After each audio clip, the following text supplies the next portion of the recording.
वालेकुम dear students. आज हम जो टॉपिक डिस्कस करने जा रहे हैं होम्योस्टेसिस, इसकी बहुत ज़्यादा इम्पोर्टेंस है। उसकी दो रीजंस हैं मेजर। एक नंबर वन तो ये टॉपिक जो है वो भी रिसेंटली एमडी कैट का हिस्सा बना है। प्रीवियस ईयर जो है इसको एमडी कैट के सिलेबस में दोबारा ऐड किया गया है। और सेकंड वन ये है कि इस टॉपिक को पढ़ने के बाद आप इस काबिल होंगे कि हमारी बॉडी के अंदर जितने भी मैकेनिज्म चल रहे हैं वो किस तरह से रिस्पॉन्ड करते हैं, किस तरह से हमारी बॉडी जो है वो मेंटेन रहती है डिफरेंट एनवायरनमेंट्स के अंदर। ठीक है, हम अब चलते हैं, डिस्कस करते हैं होम्योस्टेसिस। अब होम्योस्टेसिस जो है ये आप लोगों ने बुक के अंदर भी इसको थोड़ा सा पढ़ा होगा कि होम्योस्टेसिस बेसिकली है क्या। ये मेंटेनेंस है इंटरनल एनवायरनमेंट की। अब अगर हम देखते हैं इंटरनल एनवायरनमेंट की मेंटेनेंस है तो वो मेंटेनेंस किसके अगेंस्ट है, क्यों है और कैसे होती है। Of internal environment.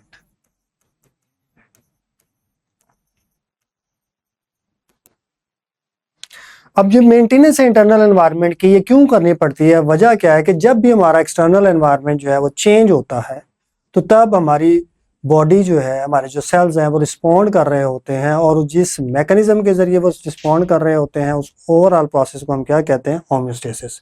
तो अगर हम इसको शॉर्ट वे में डिफाइन करना चाहेंगे तो वो इस तरह से है कि जो होम्योस्टेसिस है basically it's a maintenance of internal environment. कब, जब हमारा एक्सटर्नल एनवायरनमेंट चेंज होगा। और अगर बुक के अकॉर्डिंग देखें तो मेंटेनेंस ऑफ इंटरनल एनवायरनमेंट है according to the change in external environment, और maintenance of internal environment from the harm of fluctuation in external environment. ये आपकी बुक की लाइन है। अब हम अगर देखते हैं कि जी जो होम्योस्टेसिस है, ये सारे का सारा मैकेनिज्म जो रन हो रहा होता है, ये बेसिकली आपकी बॉडी का एक नेचुरल मैकेनिज्म है। ठीक है, और ये सेल्फ रेगुलेटरी है, खुद ब खुद जो है ये प्रोसेस चल रहा होता है। क्लियर है। अब आते हैं कि जी जो होम्योस्टेसिस जो है इसके अंदर कौन कौन से मैकेनिज्म हैं जो इस ओवरऑल पूरे के पूरे होम्योस्टेसिस को कवर कर रहे होते हैं या इसको मेंटेन कर रहे होते हैं। तो यहाँ पे हम देखेंगे कि जी एक जो इसका हिस्सा है, इस अम्ब्रेला के अंडर जो है वो दो टॉपिक आते हैं मेजर। एक है जी ऑस्मो रेगुलेशन है। ऑस्मो रेगुलेशन है क्या, बेसिकली ये मेंटेनेंस है किस चीज की, वाटर और डिजॉल्व्ड सॉल्यूट्स की। अब ऑस्मो ये जो वर्ड है ये आप लोगों ने इससे रिलेटेड वर्ड पहले भी पढ़ा होगा, ऑस्मोसिस में, जिसके अंदर आप पढ़ते हैं कि जी मूवमेंट ऑफ वाटर है from higher to lower concentration across the membrane. अब इसी तरह जब हम ऑस्मो रेगुलेशन की बात करते हैं तो इसमें पानी भी आता है और डिजॉल्व सॉल्यूट्स भी आते हैं। अब आते हैं कि जी ऑस्मो रेगुलेशन जो है एक प्रोसेस है, जो एक मैकेनिज्म है, उसके अंदर हमारी बॉडी का कौन सा ऑर्गन जो है वो इन्वॉल्व है। तो इसमें आपकी बॉडी का बहुत इंपॉर्टेंट ऑर्गन इन्वॉल्व है जिसे हम क्या कहते हैं, किडनी। अब किडनी जो है वो इस ऑस्मो रेगुलेशन के प्रोसेस को कंट्रोल कर रही होती है, और इसका फंक्शनल यूनिट जिसे हम क्या कहते हैं, नेफ्रॉन। अगर हम किडनी की बात करते हैं तो किडनी बेसिकली आपकी बॉडी के अंदर क्या करती है, मेंटेन करती है वाटर एंड साल्ट को, और इसके साथ साथ वो क्या करती है, रिमूव करती है नाइट्रोजनस वेस्ट को।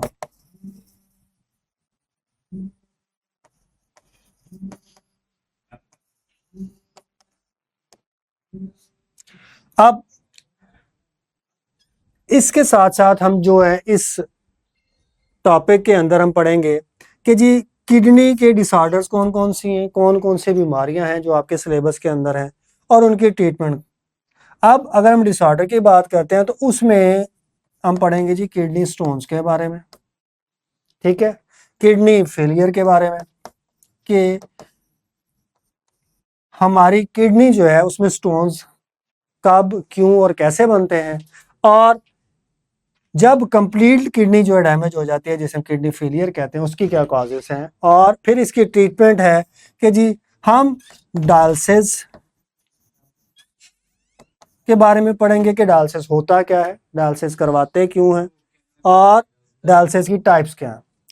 इसी तरह हम किडनी ट्रांसप्लांट के बारे में पढ़ेंगे और इसके साथ साथ हम पढ़ेंगे जी यूटीआई, यूरिनरी ट्रैक इन्फेक्शन के बारे में। क्लियर है? तो ये सारे का सारा किसके अंदर आता है, किडनी डिसऑर्डर और ट्रीटमेंट। इसके बाद हम देखते हैं कि जी आपके होम्योस्टेसिस वाले टॉपिक के अंदर एक्सक्रीटरी प्रोडक्ट के बारे में हम थोड़ा बहुत डिस्कस करेंगे। अब किडनी की जो वो एक्सक्रीटरी प्रोडक्ट्स हैं जो ह्यूमन के अंदर बन रही है, ठीक है, इसी तरह बाकी ऑर्गेनिज्म के अंदर बन रही है, उन सब को हम वन बाय वन डिस्कस करेंगे। अब वो एक्सक्रीटरी प्रोडक्ट हैं कौन सी, अमोनिया है, यूरिया है और यूरिक एसिड है। क्लियर है? और फिर हम पढ़ेंगे जी थर्मो रेगुलेशन। अब थर्मो रेगुलेशन है क्या, कि बेसिकली क्या है कि जी आपकी बॉडी जब टेम्परेचर को मेंटेन कर रही होती है, मेंटेनेंस है किस चीज की, इंटरनल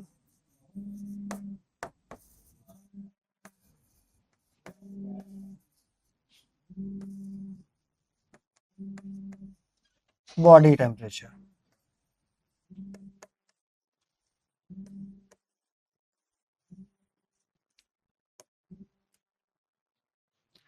क्लियर है? अब ये सारे का सारा टॉपिक जो हम डिस्कस करेंगे, इस सारे टॉपिक में से प्रीवियस ईयर जो है वो 4 एमसीक्यूज जो है वो आ चुके हैं। हम ये सारा टॉपिक पढ़ने के बाद उन 4 एमसीक्यूज को भी डिस्कस करेंगे, देखेंगे कि क्या हम इस टॉपिक को पढ़ने के बाद वो 4 एमसीक्यूज जो प्रीवियस ईयर आए हैं उसको सॉल्व करने की सलाहियत रखते हैं। ठीक है जी, अब हम चलते हैं जी नेक्स्ट आगे। अब होम्योस्टेसिस का जो कोर आइडिया है, अब अगर हम इसको देखते हैं तो होम्योस्टेसिस बेसिकली क्या करता है, एक स्टेबल इंटरनल एनवायरनमेंट जो है वो मेंटेन रखने की कोशिश करता है। ठीक है, अब उसके एग्जांपल है आपकी बॉडी के अंदर पानी कम होता है, साल्ट की कमी होती है, या इन दोनों में से किसी चीज की एक्सेस हो जाती है। इसी तरह ग्लूकोज की डेफिशिएंसी होती है, टेम्परेचर इंक्रीज होता है। तो इन सब को कौन सारा डील कर रहा होता है, दैट इज होम्योस्टेसिस। अब इसको ड्राइव कौन कर रहा होता है, कौन सी ऐसी फोर्स है जो इसको चला रही होती है। अगर हम देखते हैं कि इसको चलाने वाला कौन है, तो बेसिकली जो इसको ड्राइव कर रहा होता है वो आपका नर्वस और एंडोक्राइन सिस्टम होता है।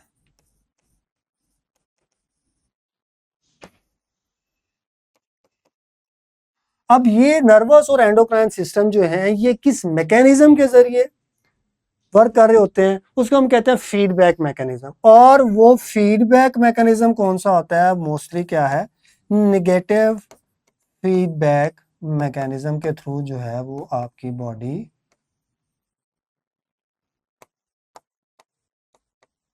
डिफरेंट कंडीशन के अंदर अपने आप को मेंटेन करने की कोशिश करती है।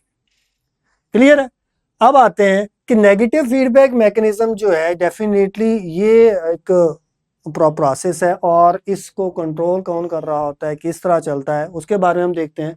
ये जो होम्योस्टेसिस है, जैसा कि हमने डिस्कस किया कि नेगेटिव फीडबैक मैकेनिज्म के जरिए काम कर रहा है, तो नेगेटिव फीडबैक मैकेनिज्म के भी कंपोनेंट्स हैं। अब इसको एज ए होल हम क्या कहते हैं, कंट्रोल सिस्टम। अब कंट्रोल सिस्टम क्या करता है कि ये आपकी बॉडी को मेंटेन करने की कोशिश करता है। इसके 3 डिफरेंट कंपोनेंट्स हैं। रिसेप्टर है, ठीक है जी, जो क्या करता है, डिटेक्ट करता है चेंजेस को, और ये रिसेप्टर पूरी बॉडी के अंदर जो है वो स्प्रेड हुए हैं, स्पेशलाइज्ड नर्व एंडिंग होती हैं, और ये क्या करती हैं, डिफरेंट सिग्नल को डिटेक्ट करती हैं और उस मैसेज को कहां पहुंचाती है, कंट्रोल सेंटर को। अब कंट्रोल सेंटर जो है वो क्या करता है कि वो उस सिग्नल को जो है वो प्रोसेस करता है, और फिर वो क्या करता है, एक मैसेज जनरेट करता है, किसके लिए? इफेक्टर के लिए, ताकि उस सिग्नल को, उस चेंज को मिनिमाइज किया जा सके। क्लियर है? अब कंट्रोल सेंटर क्या करता है? प्रोसेस करता है, एंड फिर वो मैसेज किसके पास भेजता है? इफेक्टर के पास। अब इफेक्टर्स क्या करते हैं कि वो रिस्पॉन्स शो करते हैं। अब ये कौन से ऑर्गन हो सकते हैं? आपकी बॉडी के ग्लैंड्स भी हो सकते हैं, आपकी स्किन भी है, ठीक है। तो ये सारे के सारे क्या हैं? इफेक्टर्स हैं। अब हम इसको समझने के लिए आते हैं इस डायग्राम पे। अब फॉर एग्जांपल क्या है कि आपकी बॉडी के अंदर जो ग्लूकोज लेवल है वो कितना रहता है? नॉर्मली 90 मिलीग्राम पर 100 ml। अब होता क्या है कि आपने कोई खाना खाया, ठीक है, कोई शुगरी डाइट ली है, कोई मीठा खाना खाया, तो आपकी बॉडी का ब्लड ग्लूकोज लेवल क्या होता है? इंक्रीज कर जाता है। अब ये मैसेज कहाँ जाता है? आपके ब्रेन को जाएगा, और वो ही मैसेज जो है वो क्या करते हैं? पैनक्रियाज के पास वो वापस भेजता है, और पैनक्रियाज क्या करता है कि जी वो इंसुलिन रिलीज करना स्टार्ट कर देता है। अब इंसुलिन जो रिलीज हो रही है, ठीक है, अब ये जो इसने इंसुलिन रिलीज की है, ये क्या करेगा कि ये जाके एक्ट करेगी आपके बॉडी के सेल्स पे कि वो आपके ब्लड में से मैक्सिमम ग्लूकोज को एब्जॉर्ब कर सके। सेम उसी टाइम जो है वो आपके लीवर को भी टारगेट करता है कि वो लीवर जो है उस ब्लड में से ग्लूकोज को एब्जॉर्ब करे और इसको स्टोर कर ले, किस फॉर्म के अंदर? ग्लाइकोजन के फॉर्म के अंदर। अब क्या होगा? इन दोनों प्रोसेस के जरिए आपकी बॉडी का ग्लूकोज लेवल जो है वो डिक्रीज हो जाएगा, और अल्टीमेटली तब तक ये कम होता रहेगा जब तक उसका लेवल 90 mg तक नहीं पहुंच जाता। अब इसका ऑपोजिट देखते हैं कि अगर आपके ब्लड के अंदर ग्लूकोज लेवल जो है वो क्या करता है? डिक्रीज हो जाता है बिलो 90 mg। तो फिर क्या होगा? ये मैसेज आपके ब्रेन के पास जाएगा, वो आपके पैनक्रियाज को जो है वो मैसेज आता है, और इस चेंज को डिटेक्ट कर रहा है, और वो अल्फा सेल्स क्या करेंगे? वो ग्लूकागोन जो है वो रिलीज करेंगे। अब ग्लूकागोन का काम क्या है कि वो आपके लीवर को जाके टारगेट करता है, और वो ब्रेक डाउन करेगा ग्लाइकोजन को, और वहां से क्या रिलीज करवाएगा? ग्लूकोज। अल्टीमेटली क्या है कि इस ग्लूकागोन की वजह से आपकी बॉडी के अंदर ग्लूकोज लेवल जो है वो इंक्रीज हो जाता है, और तब तक इंक्रीज होता रहता है जब तक वो दोबारा से सेट पॉइंट एंड के 90 mg तक नहीं पहुंच पाता। तो इस एग्जाम्पल से हमें यह समझने में मदद मिलती है कि किस तरह से हमारी बॉडी के अंदर डिफरेंट ऑर्गन जो हैं वो वर्क कर रहे होते हैं, और इनको ड्राइव किस तरह से किया जाता है, कौन सी चीज़ें इन्वॉल्व होती हैं, और कैसे आपकी बॉडी जो है वो एक स्टेबल, और एक स्टेबल के साथ साथ अगर हम देखें तो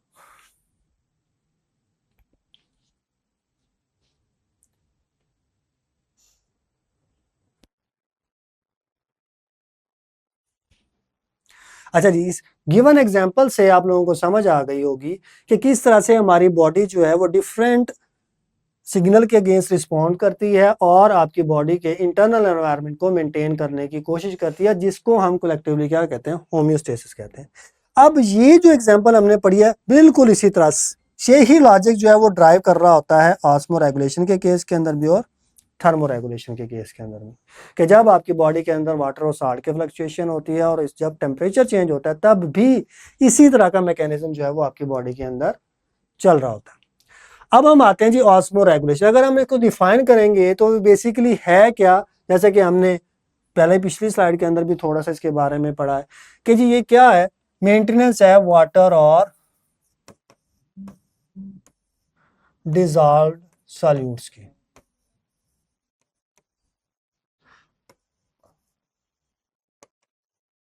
क्लियर है? अब इसका पर्पस क्या है कि ऑस्मो रेगुलेशन होती क्यों है? कि ये मेंटेन कर सके एक स्टेबल एनवायरनमेंट को।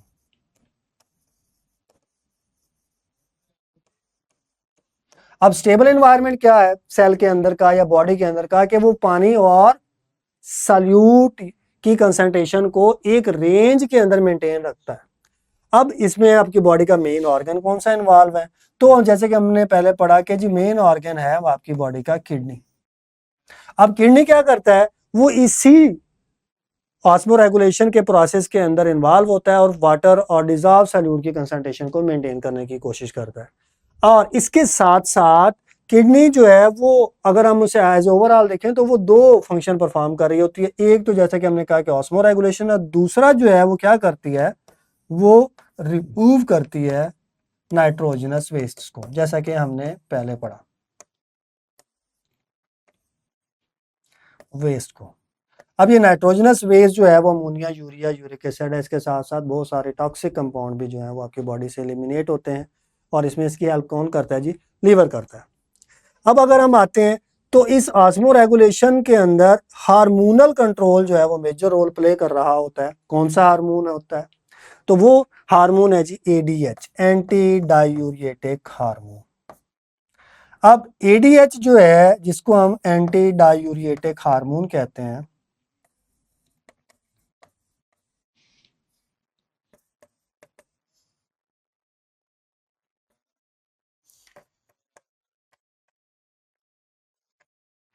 ये रोल प्ले करता है आपकी बॉडी के अंदर ऑस्मो रेगुलेशन के प्रोसेस में। जब ये रिलीज होता है, ठीक है, तो वो आपकी बॉडी के अंदर क्या करता है कि जी पानी को रिअब्जॉर्ब कराने में हेल्प करता है, ठीक है, जिसकी वजह से क्या होता है कि आपकी बॉडी का पानी जो है वो कंजर्व होता है, मेंटेन रखता है। अब हम आगे देखते हैं किडनी के बारे में, हम थोड़ा सा, जो क्योंकि एक मेजर ऑर्गन है, अब हम इसको डिस्कस करते हैं। अब किडनी जो है, कहते जी ये इसकी लोकेशन कहाँ पे आई, back wall of abdominal cavity, ठीक है। अब अगर हम देखते हैं तो वो ये हमारे लोअर पोर्शन के अंदर, लोअर एब्डोमिनल एरिया के अंदर ये मौजूद कैविटी के अंदर। और अगर हम इसकी लोकेशन देते हैं अकॉर्डिंग टू वर्टिब्रल कॉलम, तो ये मौजूद होती है between 12th thoracic and 3rd lumbar vertebra. Clear है। अब अगर हम इसका साइज की बात करते हैं या राइट और लेफ्ट किडनी की प्रेजेंस की बात करते हैं, उनमें डिफरेंस की बात करते हैं, तो लेफ्ट किडनी जो होती है वो स्लाइटली हायर होती है देन द राइट वन। इन दोनों के दरम्यान में जो डिफरेंस होता है वो ऑलमोस्ट 1.5 सेंटीमीटर का होता है। यानी कि जो हमारी लेफ्ट किडनी है वो स्लाइटली क्या होगी, अपर पोजीशन पे होगी, और जो राइट वन है वो थोड़ी सी लोअर होगी। उसकी वजह क्या है कि आपके जो लीवर है उसकी राइट लोब की डिप्रेशन की वजह से वो किडनी जो है थोड़ी सी क्या हो जाती है, नीचे हो जाती है। ये नेचुरल है। अब अगर हम इसकी साइज की बात करते हैं तो लेंथ इसकी ऑलमोस्ट क्या है, 12 सेंटीमीटर है किडनी की। अगर इसकी विड्थ की बात करते हैं तो वो ऑलमोस्ट 5 सेंटीमीटर के करीब होती है। ये एवरेज है। इसी तरह थिकनेस जो है वो 4 सेंटीमीटर के करीब होती है। और अगर हम इसका वेट देखते हैं तो ऑलमोस्ट क्या है, 120 ग्राम। अब ये एक अडल्ट पर्सन की बात कर रहे हैं। अब यहाँ पे देखें तो हमारी किडनी का वेट बहुत कम है और ये आपकी टोटल बॉडी का ऑलमोस्ट 0.5% बनता है, ठीक है। और अगर हम देखते हैं कि ये ब्लड कितना रिसीव करती है, एक किडनी ऑलमोस्ट 1.2 लीटर पर मिनट, जो कि आपकी हर हार्ट बीट का 20% के करीब बनता है। ऑफ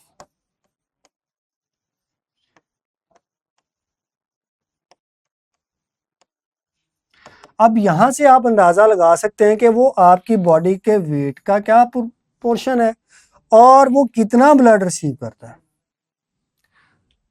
तो ये ऑर्गन जो है इसकी इंपॉर्टेंस बहुत ज़्यादा है, क्योंकि वो बहुत ज़्यादा ब्लड जो है वो रिसीव कर रहा होता है ताकि वो उसे फिल्टर करे। अगर हम पर डे के हिसाब से देखते हैं तो एक किडनी जो है वो almost 7,000 to 8,000 litre per day blood जो है वो रिसीव कर रही होती है।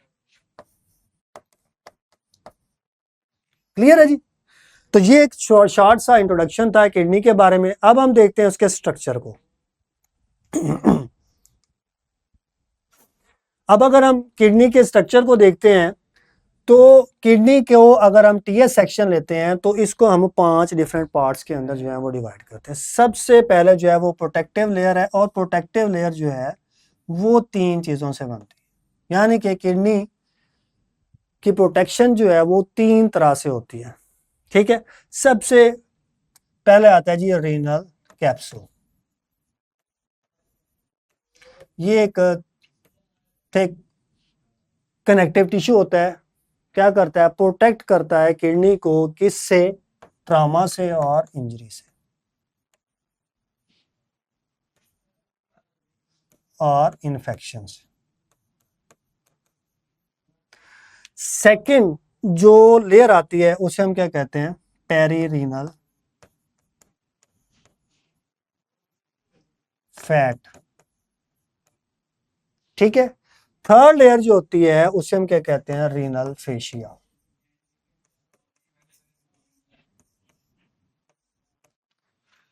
ठीक, अब अगर देखते हैं कि जी ये 3 लेयर्स हैं, तो रीनल फेशिया जो सबसे आउटर मोस्ट लेयर होती है कनेक्टिव टिश्यू की, फाइब्रस सॉरी कनेक्टिव टिश्यू की, तो इसका काम क्या करते हैं कि ये अटैच करती है किडनी को बॉडी के साथ। ठीक है, जो आपकी बॉडी वॉल है तो ये उसके साथ रीनल फेशिया हेल्प करती है कि आपकी किडनी अटैच रहे। तो इसकी वजह से इन 3 चीजों से आपकी किडनी जो है वो प्रोटेक्ट होती है।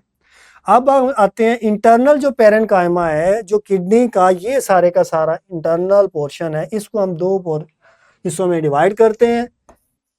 आउटर मोस्ट रीजन को हम क्या कहते हैं, कॉर्टेक्स कहते हैं, और इनर को हम क्या कहते हैं जी, मेडुला कहते हैं। अब कॉर्टिकल जो पोर्शन होता है, जो सबसे बाहर वाला है, ये ग्रैनुलर होता है। ठीक है, यहां पे देखें ये वाला जो पोर्शन है ये सारे का सारा क्या है, ये कॉर्टिकल पोर्शन है। अब ये कॉर्टिकल पोर्शन जो है यहाँ पे देखें तो ये फोल्ड हो रहा है और ये क्या बना देता है, रीनल कॉलम बनाता है। ठीक है, क्या बनाता है जी, रीनल कॉलम बनाता है।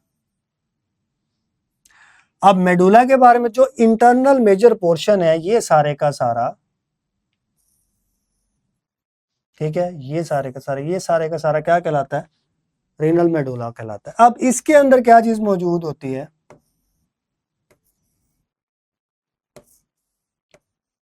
रीनल मेडुला जो है इसके अंदर रीनल पायरामिड्स मौजूद होते हैं।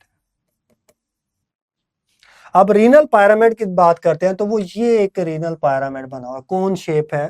ठीक है, और एक किडनी के अंदर ऑलमोस्ट 8 से लेकर 18 रीनल पायरामिड्स हो सकते हैं।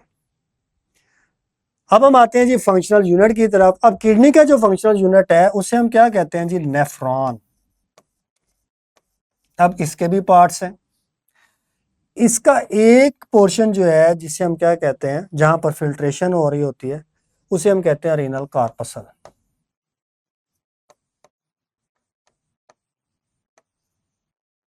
ठीक है, अब रीनल कार्पसल जो है वो 2 कंपोनेंट्स से बना होता है। एक हम कहते हैं ग्लोमेरुलस और दूसरे को हम क्या कहते हैं जी, बाउमैन कैप्सूल।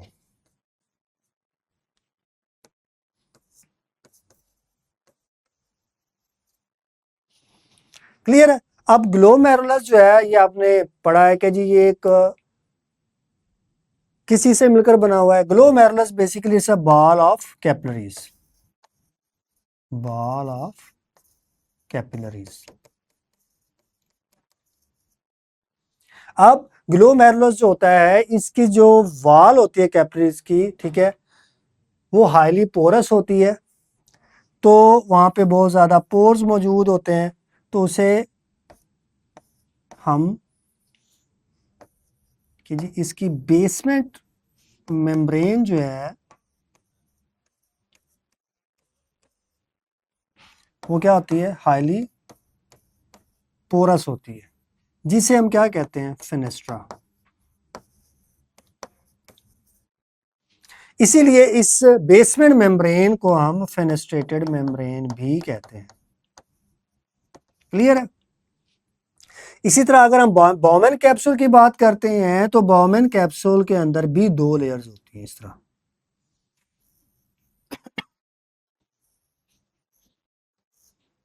अब इसकी जो इनर विजुलर लेयर है, यहाँ पे स्पेशलाइज सेल्स होते हैं जिसे हम क्या कहते हैं, पोडोसाइट्स। अब ये भी पोरस होते हैं।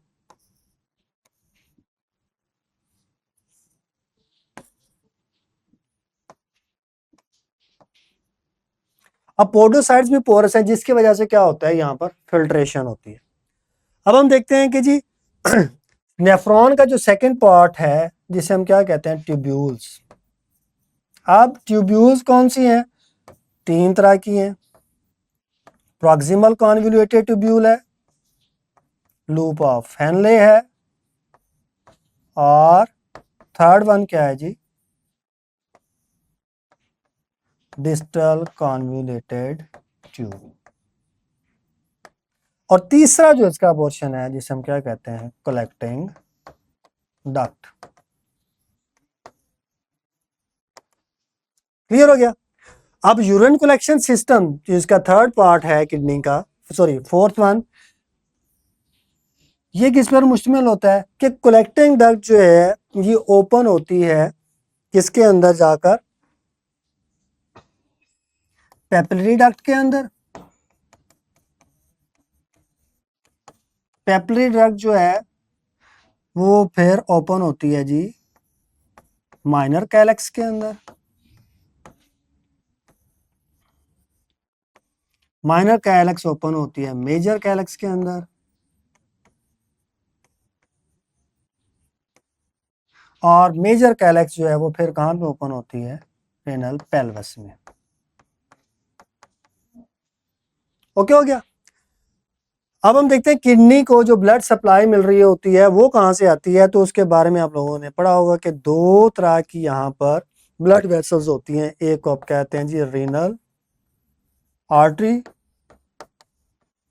और दूसरा है रीनल वेन। तो ये एक जनरलाइज्ड टीएस सेक्शन जब अगर हम किडनी का करते हैं तो उसके ये 5 बेसिक पार्ट्स बनते हैं। अब हम यहाँ पर डायग्राम के अंदर इन सब पोर्शन को 1 बाय 1 डिस्कस करते हैं। अब ये देखें, ये सबसे बाहर जो है ये क्या है, रीनल कैप्सूल है। ठीक है, ये जो एरिया है 2 पिरामिड के दरमियान में, इसे हम क्या कहेंगे, रीनल कॉलम कहेंगे। ठीक है, ये कौन शेप एरिया क्या कहलाता है, रीनल पिरामिड कहा जाता है। अब यहां पर रीनल पिरामिड और ये डक्ट सिस्टम मिल रहा होता है, इसे हम क्या कहते हैं, पेपिला। क्लियर है? और जहां पर ये पेपिला मौजूद है, यहां से स्टार्टिंग ये जो एरिया है डक्ट का, एक छोटी सी डक्ट है, इसे हम क्या कहेंगे, माइनर कैलेक्स। अब आपको समझ आई होगी कि जी नेफ्रॉन से जो यूरिन आपका बन रहा है, जो फ्लूइड आ रहा है, वो इस पेपिला के बाद कहां पे एंटर होता है, माइनर कैलेक्स के अंदर। अब मल्टीपल माइनर कैलेक्स मिलकर एक मेजर कैलेक्स बना देती है। क्लियर है? अब ये मल्टीपल जो है वो मेजर कैलेक्स जो है वो ओपन होती हैं एक फनल शेप स्ट्रक्चर में। ये क्या है, फनल शेप स्ट्रक्चर है, जिसे आप क्या कहते हैं, रेनल पेल्विस कहते हैं।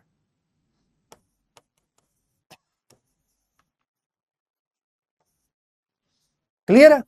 अब जहां पे ये रीनल पेल्विस है, यहाँ पे क्या बन रहा होता है, बेसिकली एक डिप्रेशन बनता है, गड़ा बनता है। ठीक है, जहां पर सारे का सारा आपकी बॉडी का फ्लूइड जो कि यूरिन की फॉर्म के अंदर होता है वो यहाँ पे कलेक्ट होता है और इस रेनल पेल्विस के जरिए कहाँ आ जाता है, आप यूरिटर के अंदर आ जाता है। अब हम देखते हैं कि अगर हम किडनी को फिजिकली बाहर से देखते हैं तो ये एक कनकेव साइड पे डिप्रेशन बन रहा होता है जहां से ये ब्लड वेसल सारी की सारी एंटर हो रही होती हैं और ये यूरिटर एंटर हो रहा होता है। तो इस एरिया को हम क्या कहते हैं, रीनल हाइलम कहते हैं।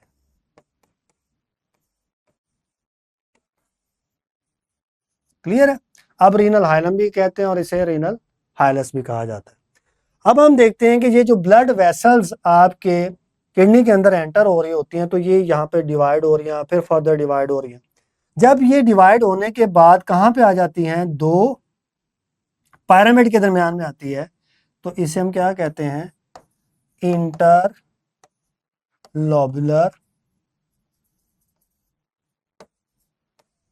वेन। इसी तरह ये क्या कहलाएगी, इंटरलोबुलर आर्टरी कहलाएगी। अब जब ये इंटरलोबुलर आर्टरी और वेन जो है वो फर्दर डिवाइड होती है बारीक सी ब्रांचेस के अंदर, ये डिवाइड होते होते होते कहाँ तक पहुंच जाती है, नेफ्रॉन तक और कॉर्टिकल पोर्शन के अंदर। तो यहाँ पर हम इसे क्या कहते हैं, आर्कुएट आर्टरी और वेन। क्लियर है जी। तो ये एक स्ट्रक्चर था किसका, किडनी का।